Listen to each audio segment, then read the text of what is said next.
खबर यूपी के झांसी से है, जहां झांसी पहुंची फायर ब्रांड नेता तथा भारतीय जनता पार्टी की पूर्व सांसद व पूर्व केंद्रीय मंत्री उमा भारती ने आज झांसी में बड़ा बयान दिया।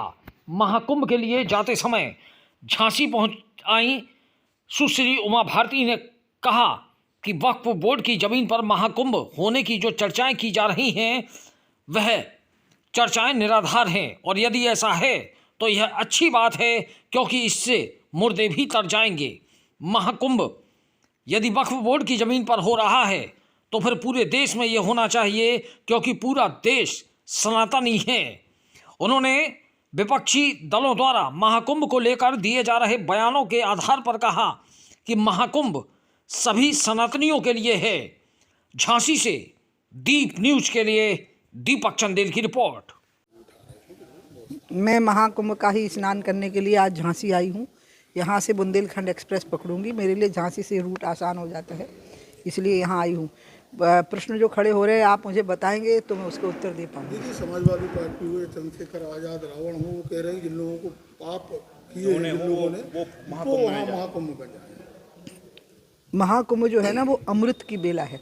जिनको अमृत प्राप्त करना होता है, जीवन का आनंद और भगवान की भक्ति, इसके लिए होता है। पाप धोने के लिए तो मनुष्य अपने घर में बैठ करके भी प्रायश्चित कर ले तो पर्याप्त होता है। इसलिए जो लोग वहाँ जा रहे हैं वो भगवान की भक्ति का अमृत प्राप्त करने के लिए जा रहे हैं, जीवन की दिव्यता प्राप्त करने के लिए जा रहे हैं। ऐसे लोगों की बुद्धि पर क्या कहेंगी दीदी? मैं कुछ नहीं कह सकती हूँ उन लोगों की, क्योंकि उनको इतने बड़े पूरे संसार के समागम, जिसमें पूरे विश्व से और खुद भारतवर्ष से करोड़ों की संख्या में लोग इकट्ठे हो रहे हैं, उनकी आस्था का इससे बड़ा और कोई अपमान नहीं हो सकता। इसी कारण से इन लोगों की ये दुर्दशा हुई है जिसको लोग भुगत रहे हैं।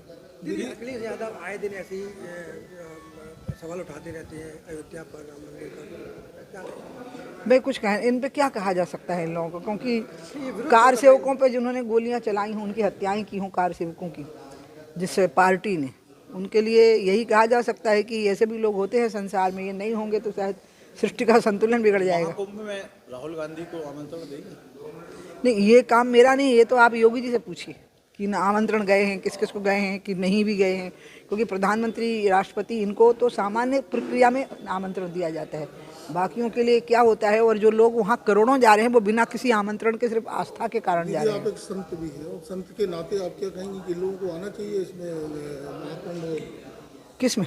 राहुल गांधी नहीं, जो आस्था रखते हैं उनको आना चाहिए, जो भी आस्था रखते हैं।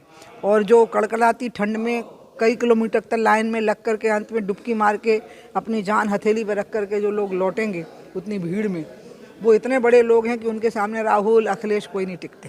दीदी, एक चीज़ और कि वक्फ बोर्ड ने बड़ा दावा किया कि जो जितना जो ज़मीन है यहाँ पर कुंभ पूरा बसता है, वो ज़मीन वक्फ बोर्ड की है। तो उससे क्या होता है अगर मान लो उस पर कुंभ हो गया? फिर तो पूरी भारत भूमि हमारी है। फिर इस भारत भूमि पर यह आर्यावर्त है, सनातन धर्मियों का देश है। तो इसलिए ये तो कोई, अगर मान लो वहाँ पे कभी कुछ मुर्दे गाड़े भी गए होंगे तो तर गए होंगे कुंभ का, जब या गंगा जी की जब बाढ़ आती होगी तो वो तो वक्फ बोर्ड पे ही कुंभ हो जाए, इससे अच्छी बात और क्या हो सकती है। इसलिए एक मौलाना जी का बयान भी आया शायद बरेली के, कि पुष्प वर्षा करके उनका स्वागत करिए। तो एक वो भी बयान आया है। मैं तो यही कहूँगी कि आप खुशी मनाइए, बल्कि गर्व का अनुभव करिए कि वहाँ पर कुंभ लगा हुआ है। दीदी, दिल्ली में चुनाव चल रहा है, वहाँ केजरीवाल द्वारा तमाम तरह की फिर से एक बार तो मुफ्त की स्कीमें चलाई जा रही है, उसको लेकर कांग्रेस ने भी 8500 रुपये छात्रों के लिए भी किया है। महिलाओं के लिए कोई कुछ क्या है? इस देश में मोदी एकमात्र ऐसे व्यक्ति हैं जो नेता, प्रधानमंत्री बने हैं, जो लोगों को कह रहे हैं कि समाज को सामर्थ्यवान बनाओ, समाज को सत्ता पर आश्रित समाज मत बनाओ, बल्कि सत्ता समाज पर आश्रित हो। जनधन योजना वही है, मुद्रा योजना वही है, स्टार्टअप वही है।